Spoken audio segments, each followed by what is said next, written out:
ডিম ছুঁড়ুন, সসপ্যানে ছুঁড়ুন, যাতে পোচ বা অমলেট হতে পারে।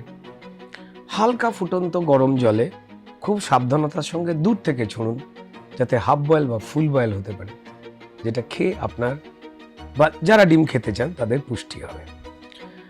ডাল ভাত খান কিংবা রুটি কিংবা আলু পটল শিম সেদ্ধ কিংবা ভাজা খেলেও প্লিজ ছুঁড়বেন না ডিম। ডাল ভাত খান কিংবা রুটি কিংবা আলু পটল শিম সেদ্ধ কিংবা ভাজা খেলেও প্লিজ ছুঁড়বেন না ডিম।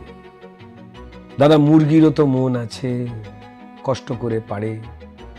মুরগিরও তো মন আছে, কষ্ট করে পারে। সে ডিম না হয় নাই ছুঁড়লেন দুষ্টু লোকের ঘাড়ে।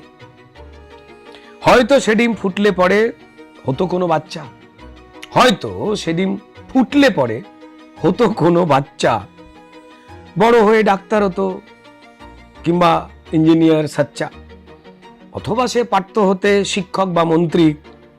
তাই ডিম ছোঁড়ার আগে ভেবে নেবেন কে আসল ষড়যন্ত্রী।